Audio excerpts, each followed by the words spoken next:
ನಮಸ್ಕಾರ, ಸ್ಪೀಡ್ ನ್ಯೂಸ್ಗೆ ಸ್ವಾಗತ. ನಾನು ಚಂದ್ರಕಲಾ ನೂತನಗೌಡ. ಇವತ್ತಿಂದ ಬಸ್ ಪ್ರಯಾಣಿಕರಿಗೆ ಟಿಕೆಟ್ ದರ ಏರಿಕೆ ಶಾಕ್ ಎದುರಾಗ್ತಾ ಇದೆ. ನೋಡಿ, 5% 8% ಅಷ್ಟು ಹೆಚ್ಚಳ ಆಗ್ತಾ ಇರುವಂತದ್ದು. ಜನ ಏನ್ ಬದುಕಬೇಕಾ ಅಥವಾ ಸಾಯ್ಬೇಕಾ ಸ್ವಾಮಿ ಅಂತಿದ್ದಾರೆ. ಏನ್ರಿ ಇದು? ದಿನ ಬೆಳಗಾದ್ರೆ ಹಾಲಿಂದ ಹಿಡಿದು ರಾತ್ರಿ ಕುಡಿಯುವಂತ ಆಲ್ಕೋಹಾಲ್ವರೆಗೂ ಕೂಡ ಬೆಲೆ ಏರಿಕೆ ಆಗ್ತಾನೆ ಇದೆ. ಹೇಗೆ ನೋಡಿದ್ರೆ ರಾಜ್ಯದಾದ್ಯಂತ ಖಾಸಗಿ ಬಸ್ ಪ್ರಯಾಣಿಕರಿಗೆ ಇವತ್ತಿನಿಂದಾನೆ ಜೂನ್ 9ನೇ ತಾರೀಕಿನಿಂದಾನೇ ಟಿಕೆಟ್ ದರ ಏರಿಕೆಯ ಬಿಸಿ ತಟ್ತಾ ಇರುವಂಥದ್ದು. ಬಸ್ಗಳ ಪ್ರಮಾಣ ದರವನ್ನು 5% 8% ಅಷ್ಟು ಹೆಚ್ಚಳ ಮಾಡಲಾಗಿದ್ದು ಪರಿಷ್ಕೃತ ದರ ಜಾರಿಗೆ ಬರಲಿದೆ. ಡೀಸೆಲ್ ದರ ಏರಿಕೆ, ವಾಹನ ನಿರ್ವಹಣಾ ವೆಚ್ಚ ಹೆಚ್ಚಳ ಹಾಗೆ ನೌಕರರ ವೇತನದ ಒತ್ತಡದಿಂದ ಈ ನಿರ್ಧಾರವನ್ನ ಕೈಗೊಳ್ಳಲಾಗಿದೆ ಅನ್ನುವಂತಹ ಮಾಹಿತಿ ದೊರೆತಾ ಇರುವಂಥದ್ದು. ನೆಡಿ ಸ್ಟೇಜ್ ಕ್ಯಾರಿಯೇಜ್ ಬಸ್ ಟಿಕೆಟ್ ದರ ಏರಿಕೆ ಬಗ್ಗೆ federation of stage carriage bus operators association ರಾಜ್ಯಾಧ್ಯಕ್ಷರು ಘೋಷಣೆಯನ್ನ ಮಾಡಿದ್ದಾರೆ. ನೋಡಿ, ರಾಜ್ಯದಾದ್ಯಂತ ಖಾಸಗಿ ಬಸ್ ಪ್ರಯಾಣಿಕರಿಗೆ ಇವತ್ತಿನಿಂದ ಟಿಕೆಟ್ ದರ ಏರಿಕೆಯ ಬಿಸಿ ತಡ್ತಾ ಇರೋದ್ರಿಂದ ಖಾಸಗಿ ವಾಹನಗಳ ಬಸ್ಗಳ ಪ್ರಯಾಣ ದರವನ್ನ 5% 8% ಅಷ್ಟು ಹೆಚ್ಚಳ ಮಾಡಲಾಗ್ತಾ ಇರೋದ್ರಿಂದ ಮಧ್ಯರಾತ್ರಿಯಿಂದಲೇ ಪರಿಷ್ಕೃತ ದರ ಜಾರಿಗೆ ಬಂದಿದೆ. ಡೀಸೆಲ್ ದರ ಏರಿಕೆ ಆಗಿರ್ಬೋದು, ಪೆಟ್ರೋಲ್ ದರ ಏರಿಕೆ ಆಗಿರ್ಬೋದು, ಅಥವಾ ವಾಹನ ನಿರ್ವಹಣಾ ವೆಚ್ಚ ಆಗಿರ್ಬೋದು, ನಾಗರಿಕರ ಅಂದ್ರೆ ನೌಕರರ ವೇತನದ ಒತ್ತಡದಿಂದ ಬೆಲೆ ಏರಿಕೆ ಅನಿವಾರ್ಯ ಅಂತ ಮಾಲೀಕರು ಸ್ಪಷ್ಟಪಡಿಸಿದ್ದಾರೆ.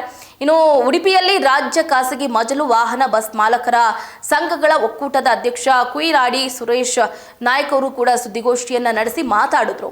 ಈ ವೇಳೆ ಕಳೆದ ಕೆಲ ವರ್ಷಗಳಿಂದ ಡೀಸೆಲ್ ದರದಲ್ಲಿ ನಿರಂತರ ಏರಿಕೆ ಕಂಡು ಬರ್ತಾ ಇದೆ. ಟೈರ್ ಬಿಡಿಭಾಗ ಆಗಿರ್ಬೋದು, ದುರಸ್ತಿ ಆಗಿರ್ಬೋದು, ಅಥವಾ ದೈನಂದಿನ ನಿರ್ವಹಣಾ ವೆಚ್ಚವೂ ಕೂಡ ಹೆಚ್ಚಾಗಿದೆ. ಇದರಿಂದ ಬಸ್ ಉದ್ಯಮ ಆರ್ಥಿಕ ಸಂಕಷ್ಟಕ್ಕೆ ಸಿಲುಕಾಕೊಂಡ್ಬಿಟ್ಟಿದೆ. ಪ್ರಯಾಣ ದರ ಪರಿಷ್ಕರಣೆ ಅನಿವಾರ್ಯವಾಗಿದೆ. ರಾಜ್ಯ ಸರ್ಕಾರದ 2020ರ ಅಧಿಸೂಚನೆ ಅನ್ವಯ ದರ ಹೆಚ್ಚಳಕ್ಕೆ ಅನುಮೋದನೆಯನ್ನ ನೀಡಲಾಗಿರುವಂತದ್ದು. ಜೂನ್ 9ರಿಂದ ಅಂದ್ರೆ ಇವತ್ತಿನಿಂದ ಹೊಸ ದರ ಜಾರಿಗೆ ಬರುತ್ತೆ ಅಂತಲೂ ಕೂಡ ಮಾಹಿತಿಯನ್ನ ನೀಡಿದ್ದಾರೆ. ಸೊ ನೋಡಿ, ಸ್ಟೇಜ್ ಕ್ಯಾರಿಯೇಜ್ ಬಸ್ ಟಿಕೆಟ್ ದರ ಏರಿಕೆ ಬಗ್ಗೆ federation of stage carriage bus operators ಅಸೋಸಿಯೇಷನ್ನ ರಾಜ್ಯಾಧ್ಯಕ್ಷರು ಬೆಲೆ ಏರಿಕೆ ಬಗ್ಗೆ ಘೋಷಣೆಯನ್ನ ಮಾಡಿದ್ದಾರೆ. ಡೀಸೆಲ್ ದರ ಹೆಚ್ಚಾಗಿದೆ, ನಾವೇನ್ ತಾನೇ ಮಾಡೋದಕ್ಕಾಗುತ್ತೆ? ಅವ್ರು ಏರಿಕೆ ಮಾಡಿದ್ರೆ ನಾವು ಕೂಡ ಅಫ್ಕೋರ್ಸ್ ಮಾಡಲೇಬೇಕಾಗುತ್ತೆ. ಹಾಗಾಗಿ ಖಾಸಗಿ ಬಸ್ ಟಿಕೆಟ್ ದರವನ್ನ ಏರಿಕೆ ಮಾಡಲಾಗಿದೆ. ಟಿಕೆಟ್ ದರ 5% 8% ವರೆಗೂ ಕೂಡ ಹೆಚ್ಚಳ ಆಗುತ್ತೆ. ಒಕ್ಕೂಟದ ರಾಜ್ಯಾಧ್ಯಕ್ಷರು ಕೂಡ ಇದ್ರ ಬಗ್ಗೆ ಸ್ಪಷ್ಟನೆಯನ್ನ ಕೊಟ್ಟಿದ್ದಾರೆ. ನೋಡಿ, ಈಗಾಗಲೇ ಹೇಳ್ದ ಹಾಗೆ ಸರ್ಕಾರ 4 ಬಾರಿ ₹8.17 ಅಷ್ಟು ಅಂದ್ರೆ ಡೀಸೆಲ್ ದರವನ್ನ ಜಾಸ್ತಿ ಮಾಡಿದೆ. ರಾಜ್ಯ ಸರ್ಕಾರ ವರ್ಷದ ಹಿಂದೆ ₹3 ಏರಿಕೆ ಮಾಡಿತ್ತು. ಹಾಗೆ ವಾಹನಗಳ ಬಿಡಿಭಾಗಗಳ ದರ ಕೂಡ ಹೆಚ್ಚಾಗಿದೆ. ಟೈರ್ ರಿಸೋಲಿಂಗ್ ದರ ಕೂಡ ಹೆಚ್ಚಾಗಿದೆ. ಟೋಲ್ ದರ ಹೆಚ್ಚಾಗ್ತಿದೆ. ನೌಕರರ ವೇತನ ಕೂಡ ಹೆಚ್ಚಾಗ್ತಾ ಇದೆ. ತೆರಿಗೆ ಹೆಚ್ಚಾಗ್ತಾ ಇದೆ. ಇನ್ಶೂರೆನ್ಸ್ ಎಲ್ಲವೂ ಕೂಡ ಹೆಚ್ಚಾಗಿದೆ. ಹೀಗಾಗಿ ಬಸ್ ದರ ಏರಿಕೆ ಮಾಡುವುದು ಅನಿವಾರ್ಯ ಆಗಿದೆ ಅಂದಿದ್ದಾರೆ.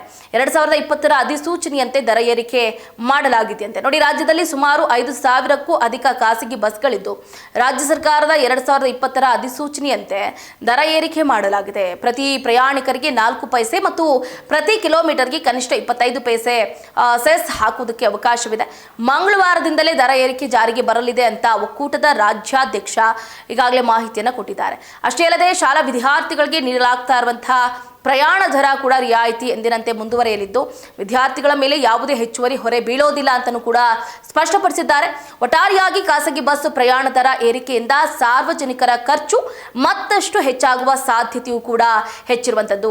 ಒಟ್ಟಾರೆಯಾಗಿ ಗಂಡ ಹೆಂಡತಿ ಜಗಳದಲ್ಲಿ ಕೂಸು ಬಡವಾಯ್ತು ಅನ್ನೋ ರೀತಿಯಲ್ಲಿ ಪ್ರತಿ ದಿನವೂ ಕೂಡ ಪಾಪ ಜನರೇ ಈಗ ಸಂಕಷ್ಟವನ್ನ ಎದುರಿಸಬೇಕಾದಂತಹ ಪರಿಸ್ಥಿತಿ ಬಂದಿದೆ. ಏನ್ ಸ್ವಾಮಿ ಇದು? ದಿನ ಬೆಳಗಾದ್ರೆ ನಾವು ಕುಡಿಯುವಂತಹ ಹಾಲಿಂದ ಹಿಡಿದು ತರಕಾರಿ ಆಗಿರ್ಬೋದು, ತರಕಾರಿ ಬೇಳೆ, ಅಷ್ಟೇ ಅಲ್ಲದೆ ರಾತ್ರಿ ಗಂಡಸರು ಕುಡಿಯುವಂತಹ ಎಣ್ಣೆ, ಅದೇನು ಹೇಳ್ತಾರಲ್ಲ ಆಲ್ಕೋಹಾಲ್ವರೆಗೂ ಕೂಡ ಬೆಲೆ ಏರಿಕೆ ಮಾಡ್ಕೊಂಡು ಹೋದ್ರೆ ಏನ್ ಮಾಡೋಕ್ಕಾಗುತ್ತೆ? ಇತ್ತ ಪೆಟ್ರೋಲ್ ಡೀಸೆಲ್ ಬೆಲೆ ಏರಿಕೆ ಆಗಿದೆ, ಚಿನ್ನಾಭರಣಗಳ ಬೆಲೆ ಏರಿಕೆ ಆಗಿದೆ.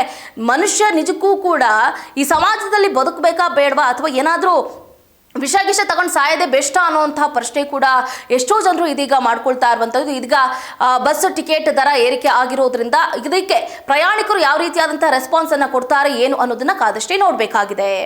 ಇದಾಗಿತ್ತು ಇವರಿಗಿನ ಅಪ್ಡೇಟ್. ನೋಡ್ತಾ ಇರಿ ಸ್ಪೀಡ್ ನ್ಯೂಸ್, ಸುದ್ದಿ ನಿಮ್ಮದು, ವೇಗ ನಮ್ಮದು.